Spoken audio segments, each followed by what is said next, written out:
سب سے پہلے تو یہ ذہن میں رکھیں کہ باوضو سونا یہ سنت ہے. پھر سونے سے پہلے بھی مسواک کرنا جو ہے وہ ایک مسنون عمل ہے. آپ صلی اللہ علیہ وسلم بسم اللہ کہہ کے کچھ اور فزیکل چیزیں بھی کرتے تھے، جیسے دروازہ بند کر دینا، یعنی کہ جس کمرے میں آپ ہوں اس کمرے کا دروازہ بند کرنا، چراغ کو بجھا دینا، لائٹ کو آف کر دینا. پھر اگر کوئی مشکیزہ ہو، یعنی کہ اگر آپ کے پاس کوئی پانی کی بوٹل رکھی ہوئی ہے یا گلاس رکھا ہوا ہے تو اس کو ڈھانپ دینا، انکورڈ نہ رہنے دینا. اسی طرح اگر کوئی کھانے کا برتن ہے تو اس کھانے کے برتن کو ڈھانک کے سونا چاہیے، یعنی کہ اس کو کور کر کے سونا چاہیے، انکورڈ نہیں رکھنا چاہیے. آپ صلی اللہ علیہ وسلم جو ہے یہ تاکید فرماتے ہیں کہ رات کے وقت کھانے کو کھلا نہیں چھوڑ کے جانا چاہیے، اس کو بند کر کے رکھنا چاہیے. اسی طریقے سے اگر کوئی چیز نہ ہو کور کرنے کے لیے تو کوئی ایسی چیز جو کہ اس کو ہاف کور ہی کر سکے اسی سے کور کر دینا چاہیے.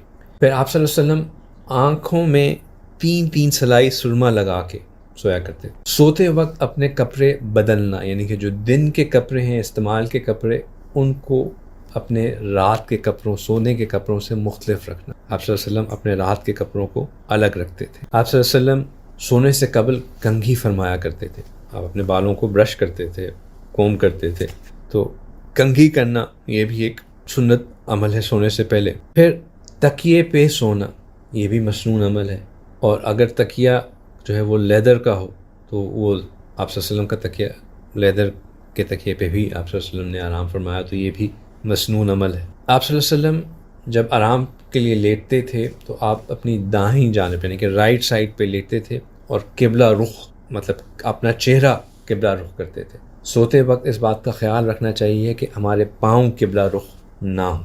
اس میں ایک اور بات ذہن میں رکھنے کہ ساری رات اس طرح رہنا ضروری نہیں ہوتا، وہ بندے کی طبیعت ہے کہ کس طرح کس پوزیشن میں سوئے.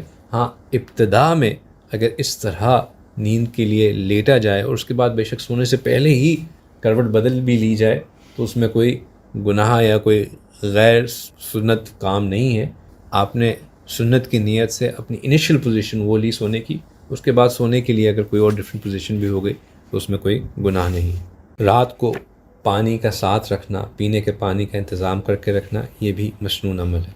کہ جب آپ بستر کے آئیں تو اپنے بستر کو جھاڑ لینا، بستر کو جھاڑ لینا یہ بھی مسنون عمل ہے. پھر سوتے وقت اپنے اوپر کوئی کپڑا لے کے سونا، ایکسٹرا کوئی کپڑا لے کے سونا جس سے آپ اپنے آپ کو کور رکھیں، یہ بھی مسنون عمل ہے.